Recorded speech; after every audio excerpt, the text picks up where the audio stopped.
অল্প টাকা ইনভেস্ট করে কিভাবে একজন গৃহিণী হয়েও আপনি একটা বিজনেস দাঁড় করাতে পারবেন। অর্থাৎ আপনি আপনার ঘরের কাজের পাশাপাশি একটা বিজনেস করতে যাচ্ছেন এবং কি আপনি যেতেছেন আপনার পরিবারের জন্য বাড়তি একটা ইনকাম যাতে জেনারেট করতে পারেন, যা দিয়ে আপনার পরিবারটা খুব স্বাচ্ছন্দ্যে চলতে পারবে। এই জন্য আপনি গৃহিণী হয়েও পাশাপাশি আরো কিছু পরিশ্রম করে বা আরো কিছু কাজকর্ম করে অথবা আপনার কিছু স্কিল আছে সেই স্কিলগুলোকে কাজে লাগিয়ে আপনি যেতেছেন একটা বিজনেস করবেন।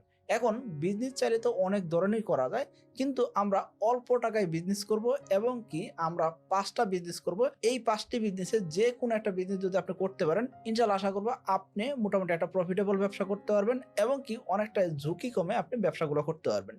তো এই 5টি বিজনেস কি কি সেটা আমরা জানার চেষ্টা করব এবং কি এই বিজনেসগুলো কিভাবে শুরু করতে হয় এবং কি শুরু করার পরে কোন কোন ধাপে কি কাজ করতে হয় সেগুলো আমরা জানার চেষ্টা করব। তো চলুন শুরু করা যাক। দেখেন, আপনি যেমন কসমেটিক্স এর বিজনেস করতে পারেন, পোশাক বিক্রির বিজনেস করতে পারেন, হোমমেড ফুডের বিজনেস করতে পারেন, বেকারি প্রোডাক্ট বিক্রি করতে পারেন, কেক ভাইরাল হয়ে গেছে কেক বিক্রি করতে পারেন।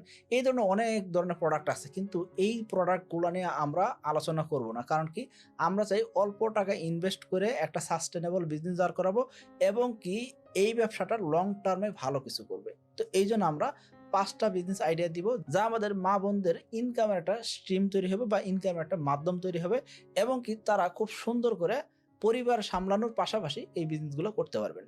তো চলুন এই যে বিজনেসগুলোর কথা বলতেছি সেই বিজনেসগুলো কি কি।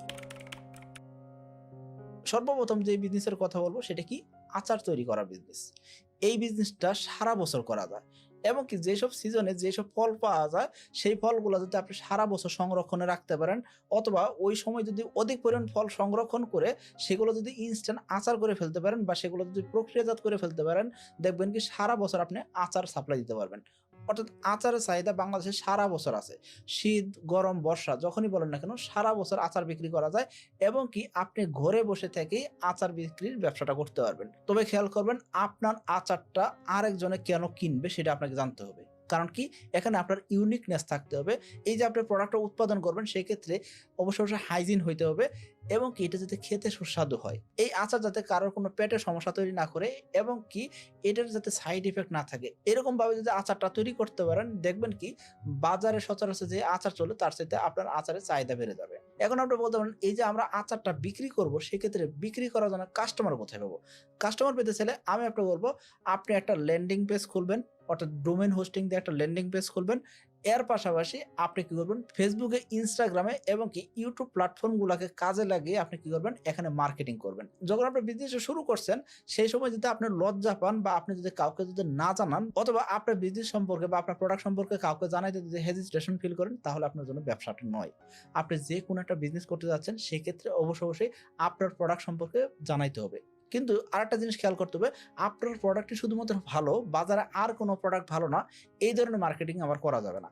আমাদের চিন্তা করতে হবে কি আমি যে প্রোডাক্টটা উৎপাদন করছি সেই প্রোডাক্টটার সঠিক ভ্যালু যাতে পায়, এই জিনিসটা কিভাবে উৎপাদন হয়েছে সেটা যাতে মানুষ দেখতে পারে। এখন আপনি বলতে পারেন এটাতে যখন মানুষকে দেখাবো সেক্ষেত্রে তো মানুষ জেনে যাবে আমার সিক্রেট রেসিপি কি আছে, সেটা তো মানুষ জেনে গেল, সেক্ষেত্রে তো সকলে উৎপাদন করা শুরু করে দেবে। আমি এই জায়গায় আপনাকে বলবো আপনি যদি স্পেশাল কোনো সিক্রেট মশলা থাকে সেগুলো অবশ্যই দেখাবেন না, সেটা হয়তো নাম বলতে পারেন বা সেটা আপনি বলতে পারেন যে এটা আমার সিক্রেট একটা মশলা, যা কি করবে এই আচারটাকে আরো সুস্বাদু করবে, তবে মানুষের জন্য কোনোভাবে ক্ষতিকর না।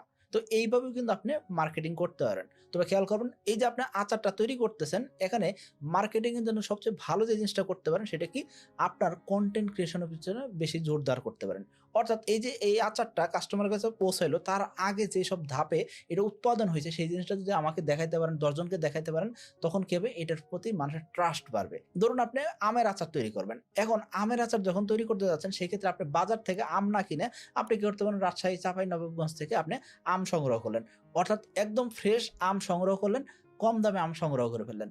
এই আমটা সংগ্রহ করার পরে এগুলাকে কি করবেন, কিভাবে প্রক্রিয়াজাত করতেছেন, কি কি প্রসেসে করতেছেন সেই জিনিসগুলো যদি আপনি ছোট ছোট ক্লিপ করে আপনি যদি একটা পূর্ণাঙ্গ ভিডিও বানাইতে পারেন সেক্ষেত্রে দেখবেন কি মানুষের ট্রাস্ট বেড়ে যাবে। এর পাশাপাশি এই প্রোডাক্ট সম্পর্কে নিয়মিত আপনাকে অনলাইনে জানাইতে হবে, তাহলে শুধুমাত্র আপনার কাস্টমার আপনাকে বিশ্বাস করবে এবং কি আপনার থেকে প্রোডাক্ট কিনবে এবং কি যারা একবার প্রোডাক্ট কিনবে তারা যাতে আপনার রিপিট কাস্টমার হয় সেদিকে মনোযোগ দেওয়াটা খুবই জরুরি।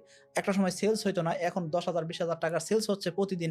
এর মানে আপনি যদি চিন্তা করেন যে আমার তো সেলস হচ্ছে, আমি এই কাস্টমারের খোঁজ নেওয়া বন্ধ করে দেবো, এতে করে কিন্তু ব্যবসাটা আর বড় হয় না। এই জন্য বলবো এই জিনিসগুলো আপনি করতে পারেন।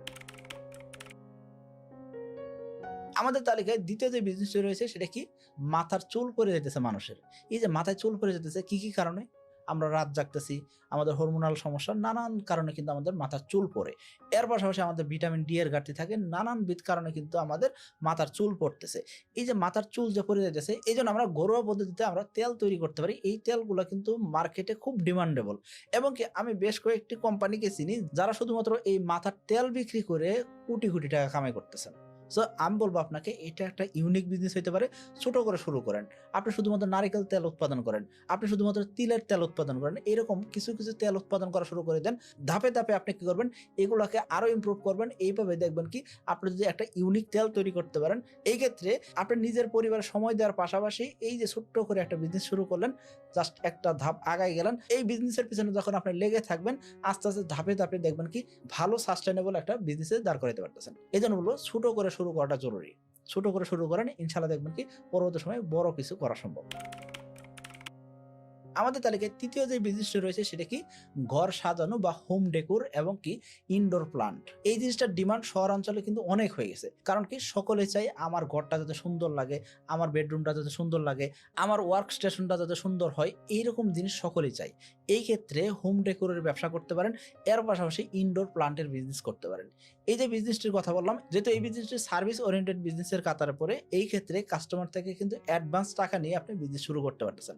এই জন্য বলবো আপনার মার্কেটিং যত শক্ত হবে, পাশাপাশি আপনার টিম যত সুন্দর করে কাজ করতে পারবে, পাশাপাশি কাস্টমার কোন ধরনের ইনোভেটিভ কাজকর্ম চাইতেছে, কোন ধরনের ডিজাইন চাইতেছে, সেই ডিজাইন যদি আপনি কাস্টমারের কাছে উপস্থাপন করতে পারেন, তাহলে শুধুমাত্র আপনি দেখবেন কি কাস্টমার পাচ্ছেন। আমাদের মা বোনরা কিন্তু অনেক ক্রিয়েটিভ, তারা কিন্তু চাইলে খাতা কলমে খুব ভালো ডিজাইন করতে পারতেছেন, কিন্তু যখনই বিজনেসের কথা আসছে তখনই কিন্তু তারা ভয় পাচ্ছেন যে অনেক পুঁজি লাগবে, অনেক টাকা লাগবে, বা দেখা যাচ্ছে কি এই বিজনেসগুলো অনেক কঠিন মনে হবে। দেখেন আপনি যখন এই বিজনেসগুলো করবেন, সেক্ষেত্রে আপনার নিজের হয়তো ফিল্ডে যাওয়াই লাগবে না, যদি আপনি এরকমভাবে টিম বিল্ড করাইতে পারেন। এবং কি আপনি যখন হোম ডেকোর বা ইনডোর প্লান্টের বিজনেস করবেন, সেক্ষেত্রে দেখবেন কি খুব সামান্য পরিমাণ ইনভেস্টমেন্ট লাগবে, পাশাপাশি কাস্টমার থেকে আপনি অ্যাডভান্স পেমেন্ট নিয়ে ব্যবসা শুরু করতে পারতেছেন। এই জন্য বলবো আপনি চাইলে কিন্তু ব্যবসাটা শুরু করতে পারেন। আমাদের তালিকায় ৪ নাম্বার যে বিজনেসটি রয়েছে সেটা কি, হ্যান্ডমেড পোশাক তৈরি করা। সেটা বাচ্চাদের পোশাক হইতে পারে, বড়দের পোশাক হইতে পারে, এবং কি কাঁথা হইতে পারে। এই প্রোডাক্টগুলো খুব ডিমান্ডেবল প্রোডাক্ট, এবং কি আপনি চাইলে এই প্রোডাক্টগুলা বিভিন্ন ক্রিয়েটিভ চিন্তা ভাবনা দিয়ে সাজাইতে পারেন, নতুন নিয়ে আসতে পারেন। এতে করে বিক্রি বেড়ে যাবে। আপনার প্রোডাক্ট যত ইউনিক হবে, তত আপনার চাহিদা বাড়বে। এখন প্রশ্ন হলো, আপনি যদি নিজে কাজ পারেন, সেক্ষেত্রে আপনি নিজে শুরু করেন, নিজে আস্তে শুরু করেন। তারপর একটা সময় কি করবেন, আরো 2 জন 5 জন জনবল নিয়োগ দেন। তারা কি করবে, তারাও কাজ করবে, এবং কি তারা আপনাকে হেল্পিং হ্যান্ড হিসেবে কাজ করবে। এতে করে কি হবে, আপনার বিজনেসটা গ্রো করতে সুবিধা হবে। আর যদি দেখেন আপনার এরকম স্কিল নাই, কিন্তু আপনি বিক্রি করতে পারেন, বা আপনি মানুষের সাথে নেগোশিয়েট করতে পারেন, কথা বলতে পারেন, আপনি মানুষকে কনভিন্স করতে পারেন, সেক্ষেত্রে আমি বলবো আপনাকে, আপনি চাইলে কিন্তু এই প্রোডাক্টগুলো বিভিন্ন গ্রামাঞ্চল থেকে উৎপাদন করে নিয়ে এসে বিক্রি করতে পারেন। এবং কি বাংলাদেশে অনেক গ্রামাঞ্চলে দেখবেন কি মহিলারা বিকেলবেলা অথবা সকালবেলা তারা বসে থাকেন, তারা বিভিন্ন ধরনের বুটিক্সের কাজ করেন, বিভিন্ন ধরনের ডিজাইনের কাজ করেন। তাদেরকে যদি আপনি এরকম ভাবে প্রশিক্ষণ দিতে পারেন, তাদের দিয়েও আপনি কিন্তু এই কাজগুলো করে নিয়ে আসতে পারবেন, এবং কি এখান থেকে ভালো প্রফিট মার্জিন করা সম্ভব। এই যে আমরা 4টে বিজনেসের কথা বললাম, প্রত্যেকটা বিজনেস কিন্তু ইউনিক একটা বিজনেস, এবং কি আপনি চাইলেই এই বিজনেসগুলো শুরু করতে পারেন। মার্কেটে কম্পিটিটর অনেকটাই কম, সো আমি বলবো আপনাকে এই বিজনেসগুলো শুরু করতে পারেন। তবে আমি আপনাকে 5 নাম্বার যে বিজনেস আইডিয়াটা দিব, সেটা কিন্তু অনেকটা সহজ আইডিয়া, কিন্তু এই জায়গায় আপনাকে অনেক বেশি ক্রিয়েটিভ হইতে হবে, আপনাকে অবশ্যই লার্নিং মাইন্ডসেটের লোক হইতে হবে, না হলে আপনি এই কাজগুলো পারবেন না। এই 5 নাম্বার বিজনেসটি কি, অনলাইন এজেন্সি। এই অনলাইন এজেন্সিগুলোর কাজ কি হয় দেখেন, এই যে আপনি এই ভিডিওটা দেখতেছেন, এই ভিডিওটা কেউ একজন এডিট করতেছে, কেউ একজন থাম্বনেল তৈরি করতেছে, এবং কি এই ভিডিওটা পাবলিশ করার জন্য একজন অবশ্যই অ্যাসাইন করা আছে, যারা কি করতেছে এই ভিডিওটা সঠিক সময়ে পাবলিশ করতেছেন। পাশাপাশি এই ভিডিওতে ট্যাগ বসাইতে হইতেছে, এবং কি এই ভিডিওতে এসইও করার মাধ্যমে ভিডিওটাকে আপনার কাছে পর্যন্ত পৌঁছানো হইতেছে। এখানে অনেকগুলা কাজ করা হয়েছে। সো আপনি যদি এই টোটাল সার্ভিস সিস্টেমটা যদি আপনি নিজে দিতে পারেন, এক্ষেত্রে দেখবেন কি আমাদের মতন অনেক কোম্পানি আপনাকে এরকম কাজ দিবে, যেসব কাজ আপনি করে আপনি মোটামুটি ভালো একটা ইনকাম জেনারেট করতে পারবেন। কারণ কি বর্তমান সময়ে এত পরিমাণ উদ্যোক্তা তৈরি হয়েছেন, এত পরিমাণ কন্টেন্ট ক্রিয়েটর তৈরি হয়েছে, যাদের কাছে দক্ষ এডিটর নাই, যাদের কাছে দক্ষ গ্রাফিক্স ডিজাইনার নাই, যাদের কাছে দক্ষ সোশ্যাল মিডিয়া ম্যানেজার নাই। সো এই সার্ভিসটা যদি আপনি দিতে পারেন, এতে করেও কিন্তু ভালো একটা প্রফিট জেনারেট করা সম্ভব। যেহেতু সার্ভিস ওরিয়েন্টেড বিজনেস, এই ক্ষেত্রে আপনার ইনভেস্টমেন্ট খুবই সামান্য লাগবে, এবং কি প্রফিটের কথা যদি আসেন, সেই ক্ষেত্রে আপনি এখানে নিজে পরিশ্রম করতেছেন। এই পরিশ্রমটা এবং কি আপনি যে শিখছেন, এই শিখার পিছনে আপনি যতটুক শ্রম দিচ্ছেন বা যতটুক টাকা খরচ করছেন, সেটুকুই কিন্তু, এর বাইরে কিন্তু তেমন একটা খরচ নাই। সেই জন্য বলবো এই জায়গাগুলোতে কিন্তু প্রফিট করা খুব সহজ হয় এবং কি অনেক বেশি লাভজনক একটা ব্যবসা। সো আপনি চাইলে এই 5টা বিজনেসের যে কোনো একটা বিজনেস শুরু করতে পারেন। তবে আমি আপনাকে বলবো, যে কোনো একটা বিজনেস শুরু করতে হলে অবশ্যই আপনার চিন্তা করতে হবে আপনি বিজনেসটা কেন করতে যাচ্ছেন, এবং কি এই বিজনেসটা করলে আসলে আপনার পরিবারের অন্য কোনো সদস্যের সমস্যা তৈরি হবে কিনা, এবং কি আপনার যদি সন্তানাদি থাকে তাদের হেলথ বা মানসিক স্বাস্থ্য যাতে কোনোভাবে ক্ষতির না কারণ হয়, এই দিকগুলো চিন্তা ভাবনা করে আপনার একটা বিজনেস আসা উচিত। কারণ কি আপনি কোনো একটা পরিবারের মা, কোনো একটা পরিবারের বোন, কোনো একটা পরিবারের একজন বিশেষ সদস্য। সো আপনার গুরুত্বটা কিন্তু অনেক বেশি। আমি বলবো আপনাকে, যে কোনো একটা পদক্ষেপ নেওয়ার আগে অবশ্যই আপনার পরিবারের সাথে আলোচনা করে সুন্দর করে ছোট করে শুরু করেন। আশা করব যে কোনো একটা বিজনেস করলে একটা সময় যে ভালো করা যায়। আশা করব আপনি ছোট করে হলেও শুরু করবেন এবং কি একটা সময় ভালো একটা বিজনেসে দাঁড় করাতে পারবেন। সকলে ভালো থাকবেন, সুস্থ থাকবেন। আসসালামু আলাইকুম।